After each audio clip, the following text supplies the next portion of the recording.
방송에서 제공하는 투자 정보는 투자 판단에 대한 조언입니다. 방송에서 제공하는 주식의 가치, 가격 상승 및 가격 하락에 대해서는 방송사에서 보장하지 않습니다.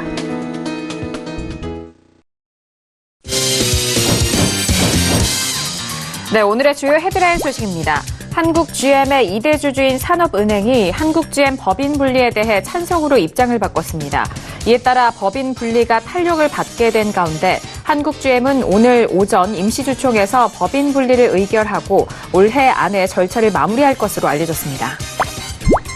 정부가 오는 2022년까지 현재 1.5%인 국내 친환경차 생산 비중을 10%로 확대하기로 했습니다. 이에 따라 전기차와 수소차 보급량 목표를 대폭 확대하는 가운데 내년도 친환경차 보조금 예산 지원 규모를 전기차 42,000대와 수소차 4,000대로 확대한다는 방침입니다. 롯데카드가 국내 카드사 최초로 베트남 소비자 금융업에 진출했습니다. 롯데카드는 현지에 진출한 롯데 계열사와 한국 기업 임직원들을 중심으로 영업 기반을 구축하고 현지 업체와의 제휴 계약을 통해 향후 베트남 전역으로 영업을 확대할 전망입니다.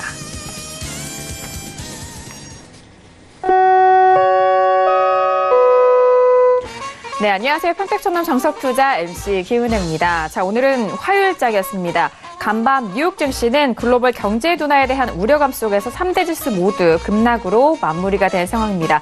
자, 이제 12월 FOMC를 앞두고 있는 상황 속에서 올해 네 번째 금리 인상에 대한 가능성을 크게 예상이 되고 있는 가운데 투자 심리가 좀 악화된 움직임을 보여주고 있는데요. 오늘 우리 시장도 시총 상위 종목들의 부진 속에서 양 지수 모두 하락으로 마감이 됐습니다. 특히나 오전에 시진핑 중국 국가주석의 개혁개방 40주년 연설 내용에서 경기 부양에 대한 언급이 제외되면서 하락으로 전환이 됐고요. 낙폭을 좀 확대하면서 마무리가 된 시점인데요. 자, 전반적인 시장의 경제 둔화 우려와 그리고 우리 시장 안에서의 모멘텀 부재까지 이어지면서 시장이 좀 어려운 상황으로 이어가고 있습니다. 자, 오늘도 정석투자 함께 하시면서 오늘 시장에 대한 정리와 그리고 내일 시장에 대한 대응 전략까지도 꼼꼼하게 확인해 보시길 바라겠습니다. 자, 그럼 오늘 시장 흐름 다시 한번 정리합니다. 시사해 보시죠. 네, 오늘 코스피 지수는 전일 대비 0.43% 하락한 2062.11에 장을 마칩니다. 코스피 수급상 확인합니다. 기관 홀로 순매수, 반면 개인과 외국인은 동반 순매도 이어갑니다. 코스피 시가총액 상위 종목 확인합니다. 전일 반등에 성공했었던 삼성전자와 SK하이닉스는 다시 하락으로 마무리가 됩니다. 삼성전자는 0.64% 하락한 38,900원에 SK하이닉스 역시 1% 넘게 하락하면서 61,100원에 오늘장 마무리가 됐습니다. 코스닥 지수는 전일 대비 0.34% 하락한 659.67에 장을 마칩니다. 수급 상황 확인합니다. 외국인 홀로 순매수, 반면 개인과 기관은 동반 순매도 이어갑니다. 코스닥 시가총액 상위 종목 확인합니다. 신라제는 2% 넘게 하락하면서 73,600원에 포스코 캠텍 역시 하락으로 마무리가 되면서 57,300원에 오늘장 마무리가 됐습니다. 네, 오늘장 본격적으로 정석투자 시작해보도록 하겠습니다. 화요일장은요, 학과장 정우 대표님과 함께 하도록 하겠습니다. 학과장님 안녕하세요. 네, 안녕하세요. 네, 반갑습니다. 자, 오늘도 시작은 양지수 모두 하락으로 마무리가 됐습니다. FOMC를 좀 앞두고 있는 상황 속에서 글로벌 증시에 대한 흐름이 참 우려 섞인 흐름이 이어가고 있는데요. 어떻게 보셨을까요? 네, 오늘 증시는 상당히 고난이도였습니다.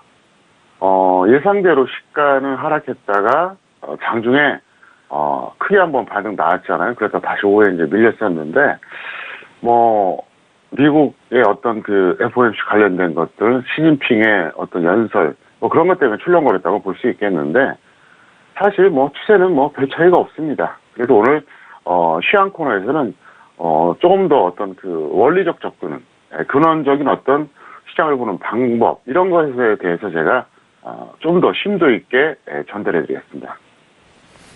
네, 원리적인 접근에 대해서 알려주신다고 하는데 시장 상황은 하루도 똑같은 날이 없습니다. 그렇지만 앞으로 있어서 시장을 분석하는 데 있어서 이런 원리적인 부분을 좀 파악을 한다면은 앞으로의 시장과 그리고 현재 시장에 대한 분석도 잘 되실 것 같은데 기대 많이 해주시길 바라겠습니다. 자, 그럼 본격적으로 1교시 들어가 볼게요. 오늘의 1교시는 시황 분석론이 기다리고 있습니다. 자, 오늘 양시장에 대한 시황도 점검을 해드리고요. 그리고 오늘 시장 안에서 관심 있게 보셨던 종목들 두 가지에 대해서도 구체적인 전략을 들어보도록 하겠습니다. 자, 먼저 시황을 점검을 해볼게요. 양 지수 모두 오늘 약보합에서 마무리가 됐고 특히나 오전에는 잠시 상승으로 전환이 됐다가 다시 이 중국 시장에 빠짐과 동시에 또 함께 하락 전환이 되면서 낙폭이 더욱더 확대된 우리 시장이었는데요. 자, 학 과장님 양시장에 대해서 시황 분석 다시 한번 도와주실까요? 네, 코스피부터 말씀을 드리겠습니다. 코스피는 오늘 기간이 하락 방어하기 위해서 상당히 노력을 했어요. 네, 그럼에도 불구하고 대형주, 중형주, 소형주 모두 하락하면서 당연히 종합지수도 하락을 했습니다. 제가 어제 이미 말씀드렸었죠. 산타랠리의 어떤 그 개념 이유에 대해서. 결국 월말 윈도우 드레싱 하는 거나 분기말 수익 관리 하는 거나 원리는 똑같아요. 왜냐하면 1년을 놓고 봤을 때 연말까지의 어떤 평가 손익을 따지기 때문에 12월에 산타랠리가 나오는 것은 그런 이유인데 상승 추세일 때는 그 확률이 높지만 하락 추세일 때는 낮다 그랬잖아요. 왜 그러냐면 상승 추세일 때는 평가액이 있으니까 더 높게 단가를 잡아도 상관이 없다는 거죠. 근데 하락 추세는 어렵다 그랬는데 오늘 그 흐름이 여지없이 또 나타났다고 볼 수 있습니다. 기간은 역시 이 평가 손익 관리하려고 나름대로 이제 연말에 올리고 있는 거예요 지금. 근데 그냥 주저앉아 버리죠. 그만큼 약세장이란 이런 근거가 되겠고요. 코스닥은 급락 이후에 제약바이오 대형주들이 이제 반등을 했어요. 그래서 낙폭을 축소했다 이렇게 설명을 드릴 수 있습니다. 차트 잠깐 보시겠습니다. 먼저 일봉 한번 볼까요? 이게 코스피예요. 윗꼬리가 달린 양봉 마감했죠. 네, 윗꼬리가 달렸습니다. 그 다음에 코스닥 볼까요? 역시 윗꼬리가 달린 양봉 마감했습니다. 근데 공통점은 뭐냐? 둘 다 하락했다는 거예요. 코스피 다시 보시겠습니다. 여기서 보시면 오늘 뭐 누구나 예상했던 대로 미국이 2% 이상 급락했기 때문에 시가가 일단 나빴어요. 그러다가 우여곡절 끝에 살짝 플러스 전환됐다가 5에 다시 밀렸는데 이쯤에서 끝났습니다. 여기서 이제 중요한 건 뭐냐? 여기서 올라간 이유는 뭐죠? 기관의 방어가 굉장히 역할을 했어요. 기관들이 올해 대다수가 평가 이길까요? 손일까요? 당연히 평가 손이죠. 펀드들이 대부분 그럴 겁니다. 그래서 뭐 국내 기관은 말할 것도 없고 외국계 펀드도 아마 평가 손이 많을 겁니다. 지수가 이러니까 뭐 당연하겠죠. 근데 이제 국내 기관들이 이렇게 힘겹게 수익률 관리 해준다고 이제 올려놨더니 시진핑이 실망을 시킨 거예요. 좀 멋진 발언 해줘야 되는데 뭐 경기부양책 얘기도 없고 중국한테는 아무도 명령할 수 없다. 무슨 얘기냐? 미국하고 맞짱 뜨겠다는 얘기예요. 그러니까 시장이 안 좋아진 거예요. 불안해지니까 이렇게 흘러내렸고요. 코스닥 볼까요? 코스닥도 비슷해요. 거의 시가가 저가 라인이라고 볼 수 있겠고요. 이것도 한번 급등을 했었죠. 장중에. 역시 똑같은 원리입니다. 그랬다가 코스피처럼 5에 빠지고 이쯤에서 끝났습니다. 그래서 현재 그 장세로 본다 그러면 역시 약세장입니다. 코스피 다시 보시겠습니다. 자, 이렇게 돼 있죠. 여기서 이제 일봉의 흐름을 잠깐 보여드리겠습니다. 추세적인 시황은 뭐 더 이상 논할 필요가 없고요. 제가 이미 얘기했잖아요. 금년 중에 2000선 깨질 가능성이 상당히 높다. 그러면 금년에 안 깨지면 영원히 안 깨지느냐? 결국 깨져요. 그러니까 이렇게 보시면 돼요, 시청자분들은. 2000선이 2018년도 폐장일 전에 깨지느냐? 1월에 깨지느냐? 그 차이예요. 깨지는 건 마찬가지예요. 그래서 어떤 분들은 그래요. 제가 금년에 깨진다니까 뭐 공포스러워 하는데 어차피 깨집니다. 안 깨져도 2018년 내에 다시 재이탈을 안 하더라도 이제 이탈한다 이렇게 볼 수 있겠고요. 차트 보시면은 이점선 라인이 여기 있잖아요. 지난 10월 하순에 제가 분명히 여기서 멈출 거라 그랬죠. 멈췄고 반등을 시도했었는데 문제가 뭐냐면 너무 약해요. 너무 약하다는 거죠. 일반적으로 21선이라고 하는 것은 어떤 반등의 기준선입니다. 21선을 회복하지 않는 건 반등이라고 표현하면 안 돼요. 그거 명심하세요. 이거를 개인들은 아직도 모르는 사람들이 많고 전문가라고 하는 사람들도 모르더라고요. 왜냐하면 21선을 회복하지 않는 건 반등의 개념에 들어가지가 않아요. 왜 그러냐? 그 기준이 왜 그러냐? 아니 어떻게 지수가 빠진다고 해서 계속 빠집니까? 빠지다가 살짝 플러스 나오는 날도 있잖아요. 21선을 일단은 회복을 해줘야지 우리가 그래도 좀 반등을 시도한다 이렇게 볼 수 있거든요. 근데 코스피 같은 경우는 어때요? 반등했다가 밀렸다가 했다가 밀렸다가 했다가 밀렸다가 또다시 했다가 밀렸다가 지금 벌써 몇 번째예요. 21선 사이에 놓고 돌파와 이탈을 벌써 각각 4번씩 총 8번에 한 거예요. 8번. 이쯤 되면 반등할 만큼 했다고 봐야죠. 기술적으로 보더라도. 코스닥 볼까요? 코스닥 같은 경우는 이제 어떠냐? 코스닥은 이제 21선 본드는 여기서 어때요? 최돌파를 못했어요. 네, 못했습니다. 하려고 펌프였다가 못하고 다시 밀렸죠? 얘네가 제대로 반등한 거는 여기서 한 번.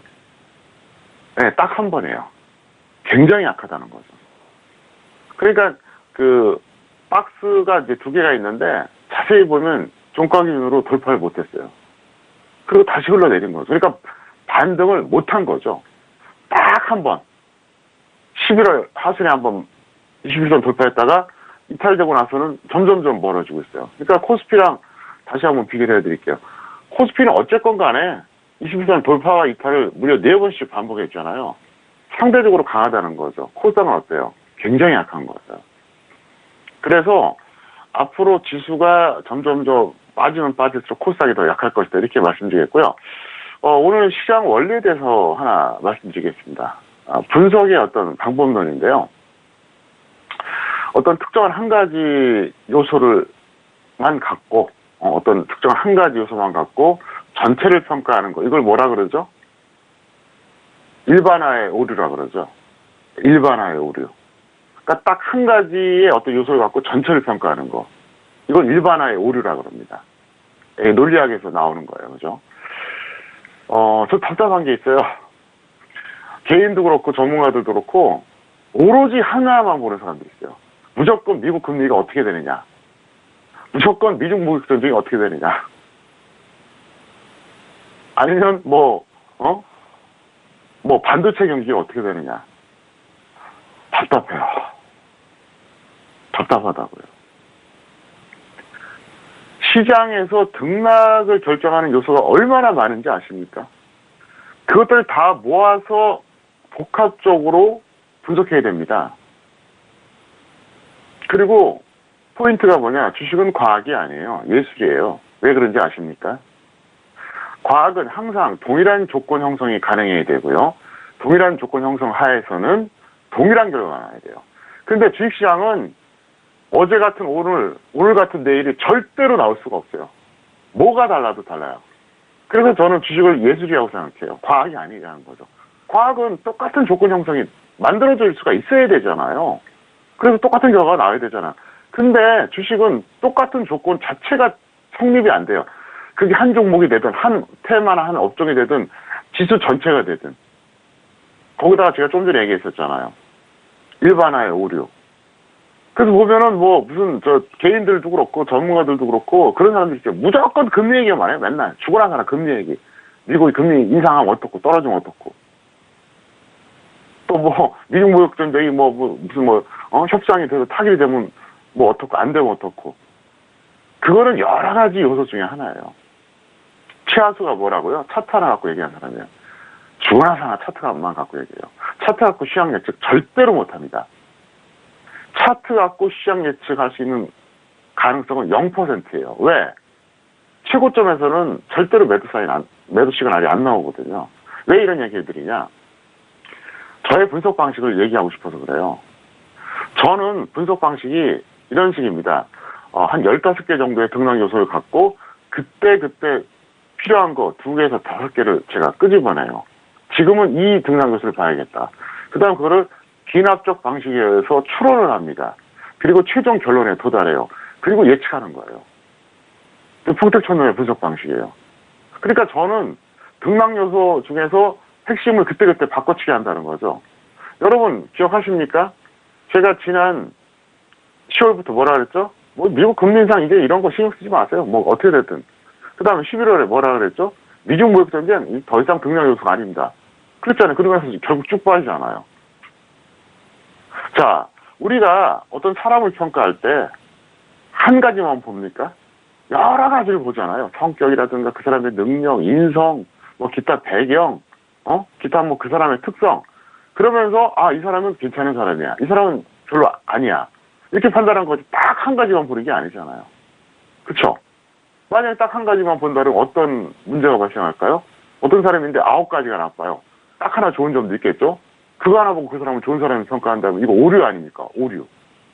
건강 관리도 마찬가지잖아요. 혈압만 정상이면 정상인가요?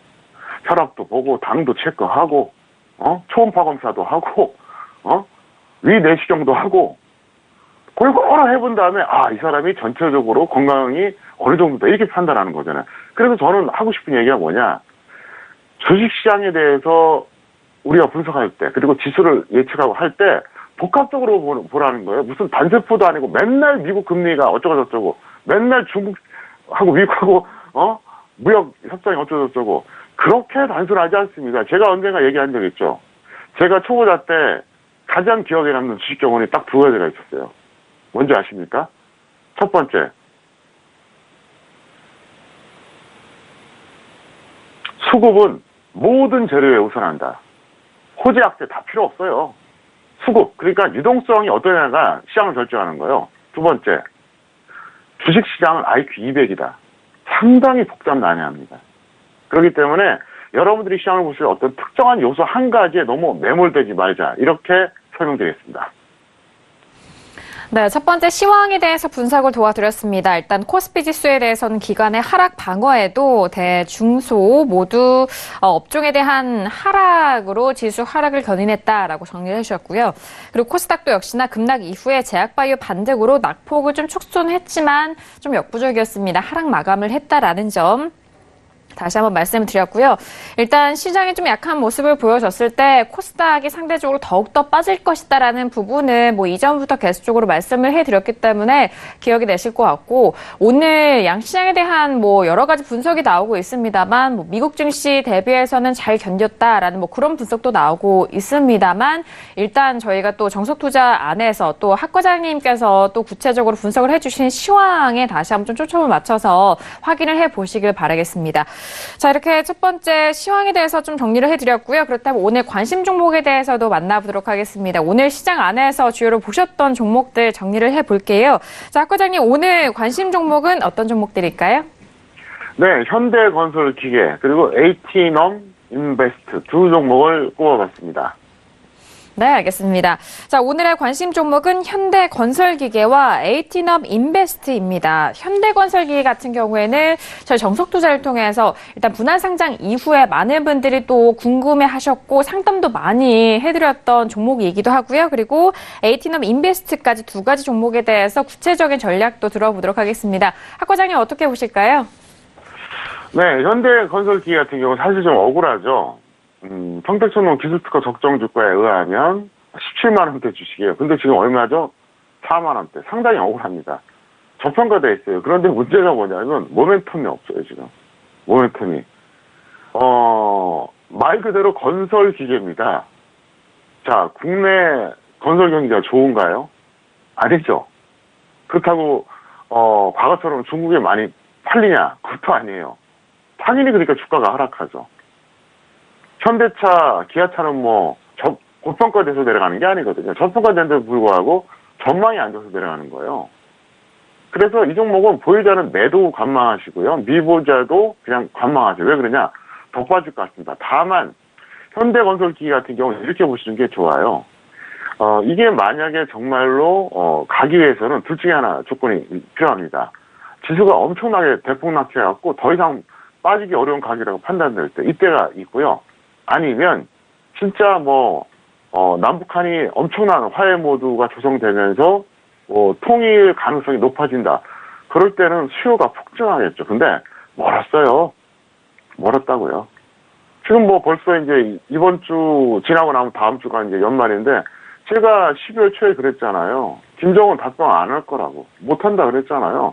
필요 충분 조건이 만족을 못한다. 그래서 제가 북한 문제까지 같이 이제 언급해서 말씀드린다 그러면 1월에 오거나 말거나 제가 볼 때 올 확률이 희박해요. 희박합니다. 미국이 제재 해줘야 되는 어떤 필요 조건 만족 못하고요. 자기 신변 보장 누가 그걸 보장합니까? 예, 못 와요. 힘듭니다. 그래서 일단은 그렇게 보시겠고요. 그 다음에 에이티너 인베스트는 이거는 이제 오늘 왜 올라갔냐? 일종의 비트코인 관련주예요. 그래서 오늘 비트코인 관련주들이 전반적으로 올라갔거든요. 그래서 요거는 조금 더 매도 후에 홀딩을 하시고 지금 던지기 좀 아쉽다. 그리고 미보유자는 동종 테마주 중에서 매수를 한번 해보자. 차트 잠깐 보시겠습니다. 현대건설기기 같은 경우에는 지금 연초에 고점 찍었다 최근에 급락했다가 지금 여기까지 내려왔어요. 제가 볼 때는 이미 끝났어요. 특히 지난 10월에 완전히 그냥 한마디로 박살이 났죠. 예, 이제 볼 것도 없고요. 에이티너 인베스트는 이거는 이제 비트코인 관련주인데 암호화폐 관련주라고 봐야겠죠. 오늘 이렇게 올랐는데 이거 하나만 오른 건 아닙니다. 전체적으로 다 올랐어요. 그래서 비트코인 관련주는 제가 볼 때 단기적으로는 한번 반짝할 가능성이 있다. 저는 이렇게 보고 있습니다. 그래서 저도 실전에서 추천해드렸는데요. 추천해드렸던 종목을 공개하지는 않겠습니다. 어쨌든 에이티너 인베스트를 추천한 건 아닙니다. 다만 언급을 했다. 그래서 여러분들이 단기적으로 내일 접근해보면 좋다. 이렇게 설명드리겠습니다.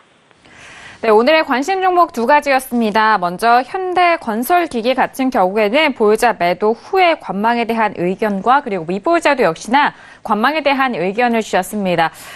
다양하게 물린 테마에 대해서 또 설명을 드렸으니까 정치적인 부분에 있어서도 다시 한번 좀 참고를 해보시길 바라겠고요.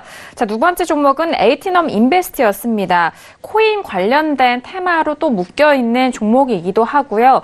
오늘 좀 소식들을 보니까요. 일단 비트코인 자체가 3,500달러. 일단 우리 현화로는 350만 원, 60만 원대가 좀 다시 재돌파하면서 관련된 코인 관련된 종목들이 올라오는 것 같습니다. 일단 에이티너 인베스트는요. 보유자는 홀딩 후에 매도고요. 미보유자는 동종 테마를 좀 단기적인 접근으로 매수해보자라는 전략까지 다시 한번 정리해드리도록 하겠습니다. 자, 오늘의 이렇게 1교시 들어봤습니다. 시황 분석론 정리 도와드렸습니다. 네, 2교시로 가볼까요? 오늘의 2교시는 종목의 역사 시간입니다. 월요일과 화요일은 2교시 시간을 통해서 여러분들에게 또 교육 내용도 알려드리는 시간인데요. 종목의 역사 시간은 한 종목에 대해서 복귀와 그리고 역사를 좀 알아보면서 같은 업종에 대한 종목의 이해도 함께 해볼 수 있는 그런 시간입니다. 오늘은 어떤 종목을 좀 위주로 배워볼지도 궁금한데요. 학 과장님, 오늘 배워볼 종목은 어떤 종목일까요? 네, 코스피 운수창고 업종의 초우량주 현대글로비스입니다. 불과 5년 전, 10년 전만 하더라도 원래 글로비스가 운수창고 업종의 톱은 아니었어요. 20년 전으로 거슬러 올라갈 것 같으면 예를 들어서 대한항공 이런 어떤 항공주라든가 아니면 지금은 어쨌든 없어졌지만 한진해운, 현대상선 이런 어떤 해운주들 이런 것들이 보통 운수창고 업종에서 넘버원이었거든요. 시가총액이. 근데 지금은 현대글로비스로 바뀌었어요. 원래 운수창고 업종이라고 하는 것은 쉽게 말해서 그거예요. 항공주라든가 해운주 이런 거 말하는 겁니다. 그래서 말 그대로 운수창고. 물론 사람도 실어 나르긴 하지만 어떤 물류를 다루는 이런 업종이 바로 운수창고입니다. 근데 현대글로비스 같은 경우에는 사실상 현재 운수창고 업종에서 이제 넘버원이라고 볼 수가 있겠는데 어쨌든 초우량주다. 유일하게 가장 신뢰가는 초우량주가 이제 현대글로비스인데 원래 주식을 좀 오래 하신 분들 아시죠? 원래는 글로비스였어요. 글로비스였다가 이름이 이제 현대글로비스로 바뀌었는데 이 회사는 2001년도에 설립이 됐습니다. 그리고 2005년 12월에 상장이 됐고요. 평택촌농 기술특허에 의하면 이게 12만 4천 원대입니다. 그러니까 뭐 지금 주가가 어떻게 보면 딱 적정 주가 수준이에요. 딱 적정 주가. 예, 크게 뭐 억울할 것도 없고, 그렇다고 해서 뭐 고평가된 것도 아니고. 근데 이 종목의 특성이 어떠냐? 현대차 그룹의 실적과 거의 동일한 가치 흐름이라고 보시면 됩니다. 왜냐하면 현대차 그룹, 그러니까 현대차 그룹이 이제 그 자동차 완제품 생산하고 뭐 부품 회사도 있잖아요. 근데 주로 이제 자동차 완제품인데 그 실적하고 그대로 연동된다고 보면 돼요. 수출 많이 하면 할수록 이것도 이제 좋아지는 이런 흐름이기 때문에 어떻게 보면 이게 업종은 운수 창고 업종인데 사실은 운송 장비라고 보면 돼요. 왜? 운송 장비에는 투투비보죠. 조선과 자동차가 있어요. 네, 조선과 자동차. 근데 이 자동차 쪽에는 당연히 현대차 그룹주들이 이제 대형주가 많잖아요. 그러니까 그쪽에서 좋으면 이것도 덩달아 좋아지는 거고요. 그게 나쁘면 덩달아 나빠질 수밖에 없는 이런 어떻게 보면 이런 어떤 역학관계를 갖고 있다고 이걸 보셔야 된다. 그래서 현대글로비스는 딴 거 볼 필요 없고요. 자동차 업종의 어떤 그 흐름 그것만 보시면 되는 거예요. 근데 저는 이제 이걸 옛날에 얼마에 추천했었냐면 이제 2007년에 제가 3만 원대 이하에서 중장기 투자하라 그랬어요. 왜 그러냐? 이유는 간단해요. 2007년 당시만 해도 11년 전이잖아요. 이게 현대차 계열사예요. 거기다가 그 당시만 해도 앞으로 자동차 산업 뭐 무리가 없었어요. 그러면 현대차 그룹 실적 좋아지면 덩달아 올라갈 수밖에 없거든요. 그리고 이게 최대 주주가 누굽니까? 예, 정의성 부회장이잖아요. 예, 기아차 정의성 부회장. 예, 그러니까 정몽구 회장의 실질적인 어떤 후계자잖아요. 여러 가지로 갈 수밖에 없는 흐름이었어요. 여러 가지로. 그래서 이제 했었는데 이 종목에 대해서 제가 이제 그 투자 팁을 드리겠습니다. 여러분들이 만약에 현대글로비스를 나는 중장기 매매하고 싶다. 그러면 2020년 정도부터 하세요. 2020년. 올해는 뭐 이제 12월 거의 끝자락이고 내년이 2019년인데 내년에도 중장기 매매는 반대하고요. 2020년. 물론 2020년 매달이다 딱 이렇게 제가 단정 지을 수는 없는데 지금은 아니란 거예요. 무슨 얘기냐? 더 빠진다는 얘기죠.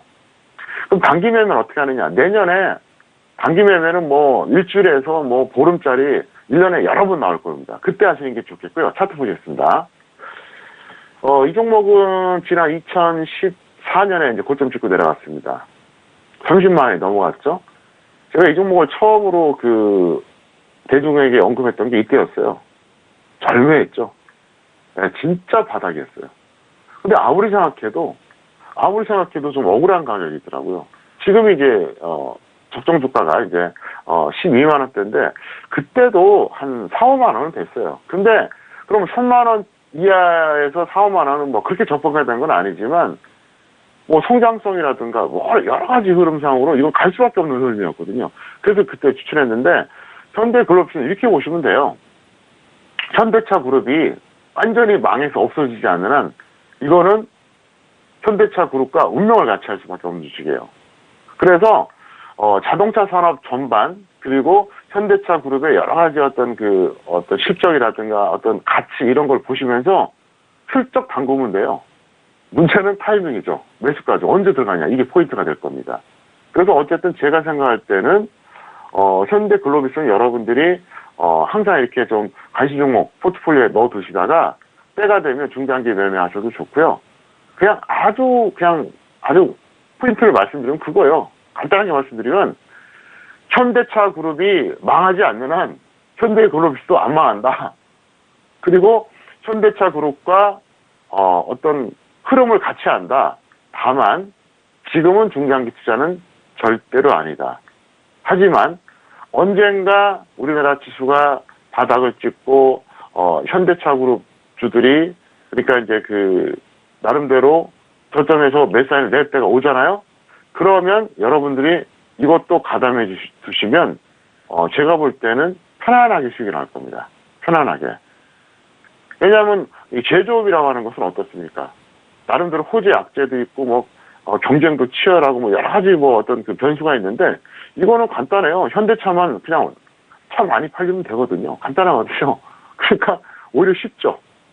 쉽죠. 그러니까 운수창고 업종의 특성이 원래 그래요. 그래서 현대 글로비스 같은 경우는 여러분들이 그냥 쓸데없이 뭐 이상한 항공주라든가 뭐 이상한 해운주 이런 거 관심 두지 마시고요. 이 한 종목 우량주 중에서 그러니까 운수창고 업종의 우량주 중에서는 그냥 현대 글로비스가 여러분들이 딱 마음속에 담아두셨다가 때가 되면 적절하게 잘 활용하시길 바랍니다. 네, 오늘 2교시 종목의 역사 시간을 배워본 종목은요, 현대 글로비스를 좀 알아봤습니다. 자, 현재 부근에서 시장에 맞춰서 이 현대 글로비스를 바라볼 때는 일단 장기적으로는 항상 좀 관심 있게 좀 바라보시면서 관심 종목으로 넣어두시길 바라겠고요. 일단 현대차 그룹 실적과 동일한 가치 흐름을 이어가고 있는 상황이고, 2007년대에도 일단 중장기 투자에 대한 조언을 해주셨던 종목이기도 합니다. 이 종목도 현재 부분은 아니지만 앞으로 중장기적인 부분에 있어서도 계속적으로 관심을 가지셔라라는 말씀까지 다시 한번 정리합니다. 자, 이어서 선생님 질문 있을 시간으로 넘어가 볼게요. 오늘도 다양한 질문들 많이들 좀 접수해 주셨는데요. 첫 번째 질문부터 확인해 보도록 하겠습니다. 자, 첫 번째 질문은 끝자리 6604님의 질문입니다. HLB를 매수가 7,400원에 비중 10% 질문을 주셨습니다. 자, 오늘장의 HLB 종가 흐름 확인하시죠. 자, 오늘은 0.14% 강보합이고요. 72,100원에 마감이 된 상황입니다. 지금 7,400원에 매수가라고 했는데 저희가 지금 잘못 표기를 한 것 같습니다. 74,000원으로 일단 좀 봐야 될 것 같은데, 자, 학 과장님 매수가 어떻게 좀 전달을 받으셨는지 모르겠는데요. 학 과장님 어떻게 보실까요? 저는 매수가를 99,000원에 전달을 받았어요. 비중 40%로 전달받았습니다. 그래서, 제가 본 기준대로 말씀을 드리겠습니다. 이 종목 같은 경우에는 HLB는, 99,000원에 비중 40% 이렇게 전달받았는데, 제가 F학점을 드렸어요. 왜 그러냐? 첫 번째, 절대 고평가됐다. 두 번째, 추격 매수했다. 세 번째, 손절을 안 했다. 이건 뭐 트리플, 프로세스의 그 문제죠. 아주 잘못한 거예요. 트리플 에러예요, 완전히. 왜냐, 이게 적정주가가, 평택천연 기술주가 적정주가가 9,000원짜리거든요. 그러면 99,000원이면 몇 배예요? 10배예요, 10배. 그 다음에 매수 가격대가 추격 매수했어요. 손절 안 하고. 그러니까 이건 F가 될 수밖에 없는 거죠. 뭐 하나 제대로 된 게 없다는 거죠. 그래서 일시적 추가 매수 후에 평균가 대비 본전 또는 손절하시기 바라겠는데 차트 보시겠습니다. 여기서 보시면 여기서 매수하신 거예요. 네, 추격 매수입니다. 여기서 했다 그래도 추격 매수고요. 그래서 일단 이거는 뭐가 문제냐? 너무 10배짜리 고평가된 종목을 저점에서 잡을 생각 안 하고 그냥 누가 보더라도 좋아 보일 시점에 시도했다는 거. 그 다음에 그냥 지금까지 홀딩하고 있다는 거. 이게 최악입니다. 왜 그러냐? 지수가 10월 말 저점 찍고, 아직까지는 그 10월 말 저점을 안 깼잖아요. 근데 이건 어때요? 이미 10월 말보다 현재 주가가 더 떨어졌어요. 지수보다 현저하게 약한 종목이라는 거죠. 이런 어떤 개념이 없는 거예요. 지수보다도 더 약한 종목을 무작정 홀딩하면 어떻게 하냐는 거죠. 그래서 F학점을 드렸습니다. 네, 저희가 좀 표기가 잘못된 것 같아서 다시 한번 좀 양해 말씀 부탁드리도록 하겠고요. 일단 학 과장님께 전달이 받은 9만 원대 매수가로 좀 대비해서 볼 때 F학점이 좀 산정이 됐습니다. 일단 매수가에 대한 부분을 좀 제외하더라도 이 종목에 대한 부분을 좀 분석적으로 설명을 드렸으니까 그 부분 다시 한번 좀 참고를 해보시길 바라겠고요. 일시적 추가 매수 후에 평균가 대비 본전 또는 손절에 대한 부분 다시 한번 좀 기준을 삼으셔서 대응해 보시길 바라겠습니다. 자, 이어서 다음 질문도 확인해 볼게요. 끝자리 6141님의 질문이고요. 인디에프를 매수가 2,350원에 비중은 20% 질문 주셨습니다. 자, 오늘장의 인디에프 오늘의 종가는요. 3.74% 빠지면서 2,185원에 마감이 됐습니다. 지금 손실 구간이신데, 자, 학 과장님 이 질문에 대해서는 어떻게 보실까요? 네, 기약점입니다. 왜 그러냐? 이거는 뭐 그게 고평가된 건 아닙니다. 적정주가 1,600원짜리니까. 그런데 어느 시점이든 매수 가격이 문제가 돼요. 그래서 본전 또는 손절 마이너스 10% 매도 후에 관망하시기 바라겠고요. 왜 그러냐? 이거 북한 테마주입니다. 차트 보시겠습니다. 수평선 라인으로 보면 매수 가격대가 다 걸리는데 여기서 했든 어디서 했든 이거 다 문제예요. 그래서 이거는 대학점을 드리겠습니다. 네, 인디F 같은 경우에는 디학점으로 확인이 됐습니다. 본전 또는 손절은 마이너스 10% 매도 후에 다시 한번 관망에 대한 의견 참고해 보시길 바라겠습니다. 자, 이어서 다음 질문도 확인해 볼까요? 다음 질문은 끝자리 5790님의 질문이고요. 페이퍼 코리아를 매수가 1,353원에 비중 70% 질문을 주셨습니다. 자, 오늘 페이퍼 코리아는 지난번에도 상담을 좀 해드렸던 종목인 것 같은데요. 4% 넘게 올라오면서 876원에 지금 손실이 꽤 큰 상황입니다. 자, 박 과장님 페이퍼 코리아 어떻게 보실까요? 네, 역시 F학점입니다. 왜 그러냐? 예측 매수 이후에 대책 없는 홀딩 지속이에요. 그러니까 이분은 이 종목을 70% 비중도 문제인데 뭐 예측 매수까지는 좋다 이겁니다. 그냥 계속 홀딩해요. 이분 마인드 간단하거든요. 나는 본전 올 때까지 못 팔아 이거예요. 그런 식으로 투자해서 잘 될 것 같으면 주식 투자에서 실패한 사람이 어디 있을까요? 기다리면 되니까. 보면 여러분들 그런 주식 전문가들 있잖아요. 본전 올 때까지 홀딩하라고. 아주 무책임한 사람들이에요. 내 돈 아니라고 너무 쉽게 얘기하는 거예요. 그리고 그 방법을 동원해서 만약에 주식 투자를 해서 잘 된다면 실패할 사람이 어디 있어요? 한 달이든 1년이든 기다리면 다 본전 올 건데. 근데 본전이 평생 안 올 수도 있고요. 심하게는 상폐될 수도 있어요. 완전히 잘못 배운 겁니다. 그래서 일시적으로 추가 매수 후에 본전 또는 손절 대응해 주시기 바라겠고요. 차트 잠깐 보시겠습니다. 이분은 여기서 예측 매수 하신 거예요. 좋다 이거예요. 예측 매수 할 수도 있어요. 확인 매수만 하는 법은 없으니까 여기까지 홀딩했다는 게 문제예요. 그리고 지금도 여기에요. 그럼 이분은 얼마나 지금 고통받고 있는 거예요. 차라리 이쯤에서 그냥 손절하던가 하고 여기서 잡던가 아니면 차라리 다른 종목 갈아타던가. 그게 합리적이고 그게 효율적인 거 아닙니까? 제가 답답한 게 뭐냐면은 주식 전문가들 중에서 그런 사람들이 너무 많아요. 본전 올 때까지 홀딩하라고 조언하는 사람들. 그게 말이 됩니까? 그렇게 얘기하면 안 돼요. 개인 투자를 다 망치는 거예요. 그리고 제가 학점 굉장히 짜게 해주잖아요. 이게 주식 투자이기 때문에 그래요. 제가 대학에서 초빙 교수였을 때는 학점을 너무 많이 잘 줘갖고 오히려 교학제에서 저를 부르더라고요. 이렇게 학점을 잘 주면 어떻게 하냐고. 왜냐하면 절반 이상이 A나 A 플러스를 준 적이 있어요. 제가요. 학부생 강의를 했었거든요. 근데 왜 그렇게 했냐. 비싼 등록금 내면서 다니는 학생들 그냥 잘 두고 싶어서 그렇게 한 거예요. 제가 마음이 너그러운 사람이거든요. 근데 왜 이렇게 좀 타이트하게 자꾸 야단치고 그러냐면 돈이 왔다 갔다 하잖아요. 그래서 제가 F학점을 드려도 너무 섭섭하게 생각하지 말아달라 이렇게 부탁을 드리겠습니다. 네, 좀 아쉬운 상황입니다. 페이퍼 코리아 같은 경우에는 F학점으로 확인이 됐고요. 일시적 추가 매수 후에 본절 또는 손절에 대한 대응 다시 한번 좀 참고를 해보시길 바라겠습니다. 자, 이어서 다음 질문도 만나볼까요? 끝자리 3024님의 질문이고요. SK이노베이션을 매수가 19만 6천 원의 비중을 10% 질문을 주셨습니다. 최근에 유가가 상당히 많이 떨어지고 있는데요. SK이노베이션은 오늘 3% 가까이 빠지면서 17만 7,500원에 마감이 됐습니다. 손실을 보고 계세요. 박 과장님 어떻게 보실까요? 네. SK이노베이션 같은 경우는 시약점이고요. 매수가는 충분히 이해가 됩니다. 다만 손절하지 않았다는 게 아쉽고요. 마이너스 5 또는 마이너스 15%에서 매도 후에 관망해 주시길 바랍니다.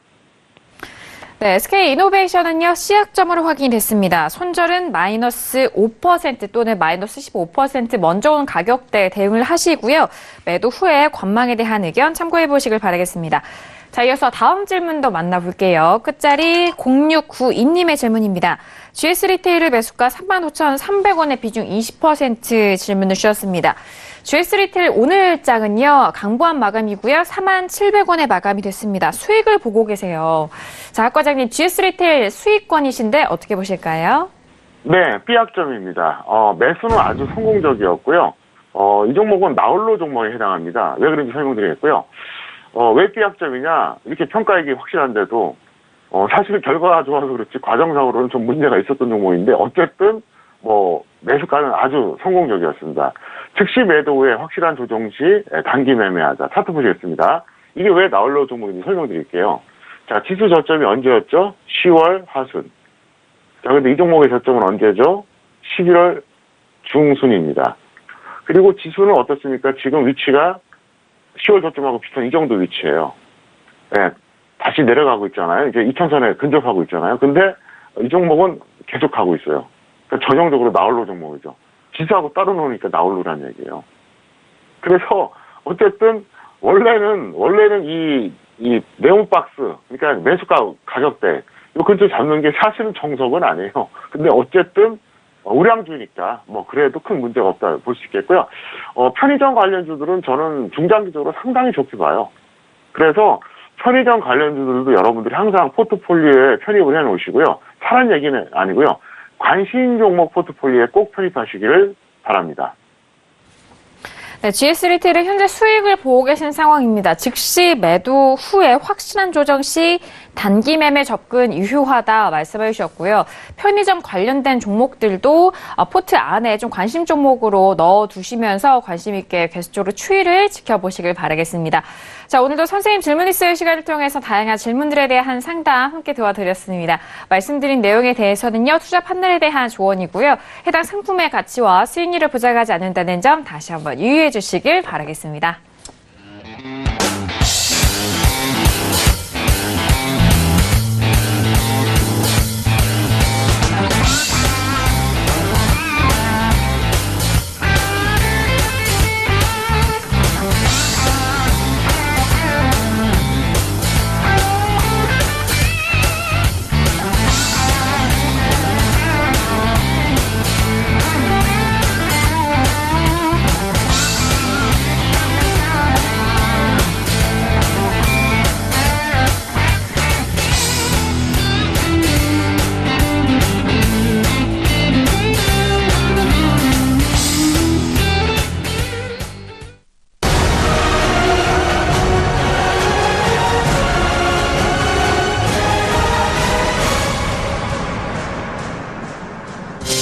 네, 글로벌 시황센터 박나경입니다.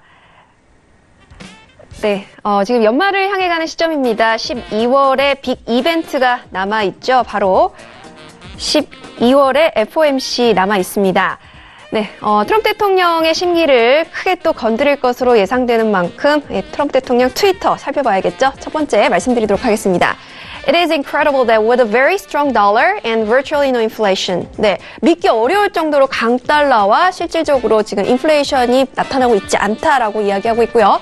The outside world blowing around us. 지금 우리 주변의 외부에는 너무나 좋지 않은 일들이 일어나고 있다라고 말하면서 Paris is burning and China way down. The Fed is even considering yet another interest rate hike. 네, 지금 파리는 불타고 있고 중국은 경제 둔화로 어려운 상황인데 연준은 심지어 금리를 올리려고 하고 있다라면서 비판을 내놓고 있습니다. Take the victory라고 또 마지막에 비꼬는 발언까지 함께 이어왔는데요. 또 다른 트위터입니다. 바로 이제 1시간 전에 올라온 내용인데요. I hope the people over at the Fed will read today's Wall Street Journal editorial before they make yet another mistake. 네, 또 다른 연준의 위원들이 실수를 하기 전에 월스트리트저널의 사설을 좀 읽어봤으면 좋겠다라는 내용입니다. 이 시장 상황에 그만큼 둔감하다라고 비꼬고 있는 내용인데요. 그러면서 Don't let the market become any more illiquid than it already is. 지금 이미 시장에 지금 투자 심리가 얼어붙고 있는 상황이기 때문에 더욱더 악화시키지 않았으면 좋겠다 이야기하고 있습니다. 그러면서 Feel the market, don't just go by meaningless numbers. 네, 좀 의미 없는 이제 이런 행동을 좀 그만했으면 좋겠다라는 발언을 내놓고 있습니다. 네, 앞으로 뭐 기준금리는 25bp 인상할 것으로 거의 확실시되고 있지만 또 마지막 연말 이벤트 연준과 또 트럼프의 또 일어난 격돌은 피하지 못할 것으로 예상되고 있습니다. 네, 그러면서 오늘 이제 중국에 또 다른 큰 이벤트가 있었습니다. 네, 시진핑 국가주석의 오늘 연설이 있었는데요. 개혁개방 40주년 경축대회에서의 연설, 많은 이들이 주목을 하고 있었습니다. 사실 90일 동안의 휴전에 있어서 이날 12월 18일을 주목해야 한다라고 많은 외신들이 보도를 했습니다. 그만큼 발언에 대한 기대가 컸는데요. 결론부터 말씀드리면 조금 실망스러웠다라는 분석입니다. China Sea pledges unswerving reforms but on own terms라고 보실 수 있는데요. 네, 시진핑 주석이 지금 약해지지 않으니란 뜻입니다. 앞으로도 계속해서 강한 개혁의 의지를 표명을 했다라고 하지만 시진핑만의 무의미한 말잔치에 불과했다라는 분석 나오고 있습니다. 구체적인 어떠한 개혁안에 대한 언급이 없었기 때문에 많이들을 실망스럽게 만들었다는 분석인데요.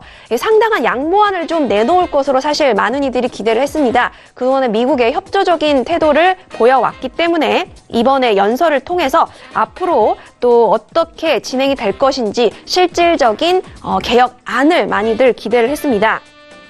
이렇게 미국을 달랠 수 있는 구체적인 조치를 내놓을 것이라는 기대가 컸지만 예상 밖이다라는 분석이고요. 지금 중국은 시장 개방을 하겠다고 말로만 떠들어 놓고 구체적인 정책과 시간표를 내놓지 않았다는 트럼프 대통령의 비판에 지금 일맥상통하는 행동을 보였다라는 외신 쪽의 분석이 나오고 있습니다.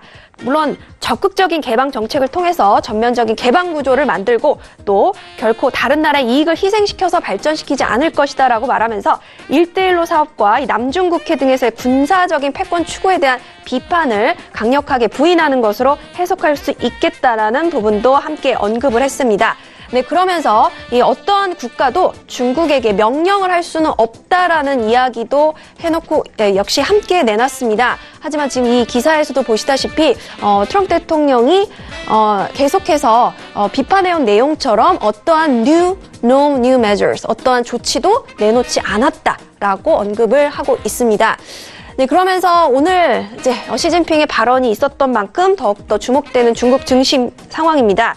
이렇게 대규모의 개방 메시지와 함께 부양책을 시사할 것으로 예상했지만 구체적인 대책 이런 이야기가 없으면서 지금 중국 증시 하락 마감했습니다. 네, China stocks fall as he offers no new measures 하면서 지금 오늘 시진핑의 발언이 미국의 전쟁뿐만 아니라 이렇게 중국 증시에도 큰 영향을 끼쳤다는 분석이고요. 상하이 종합지수 0.82% 하락해서 2,576.5에 마쳤고 또 선전 종합지수도 0.81% 떨어져서 1,312.5의 장을 마감했습니다. 네, 뉴욕 증시의 상황에 지금 약세로 역시나 출발했다는 소식도 함께 말씀을 드리면서요. 앞으로 이렇게 한 차례 더 남아 있습니다. 중앙경제공작회의에서 연말에 한 차례 열리는 이 이벤트인데요. 이번에 시진핑 주석의 발언에서 구체적인 이야기가 나오지 않았기 때문에 지금 말씀드린 공작회의에서의 또 다른 또 조치가 나오지 않을까 기대가 된다는 소식까지 마지막으로 전달드리도록 하겠습니다. 네, 이상 글로벌 시황센터 박나경이었습니다.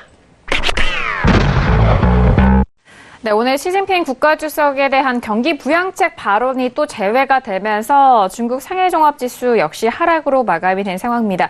자, 오늘도 우리 양시장 좀 하락 마감이 된 상황 속에서 내일장 전망 함께 이야기를 나눠볼게요. 자, 학 과장님, 내일 수요일장입니다. 내일장 우리 증시는 어떻게 보실까요?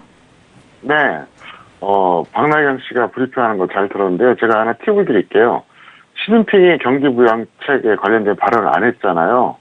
근데 했다 한들 그거는 단기적인 재료입니다. 왜? 경기 부양책을 얘기하는 것은 경기가 안 좋다는 얘기잖아요. 아무 말이 없는 게 가장 좋은 겁니다. 그걸 여러분들이 아시길 바라겠고요. 코스피는 꼭 뭐 내일을 의미하는 건 아닙니다. 내일이 수요일인데 뭐 내일이든 뭐 목요일이든 금요일은 상관없어요. 코스피 종가 기준으로 2050선 이탈하면 종가 기준입니다. 12월 중에 아마 2000선이 깨질 겁니다.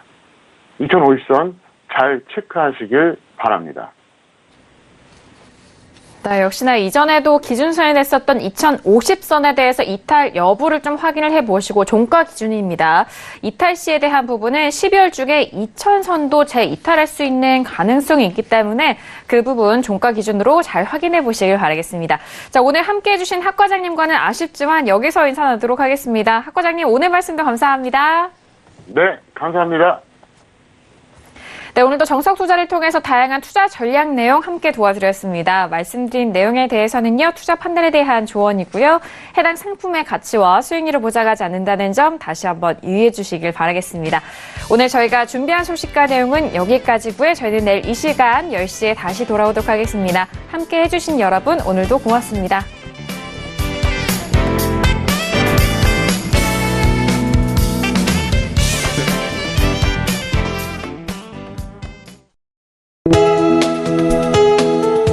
방송에서 제공하는 투자 정보는 투자 판단에 대한 조언입니다. 방송에서 제공하는 주식의 가치, 가격 상승 및 가격 하락에 대해서는 방송사에서 보장하지 않습니다.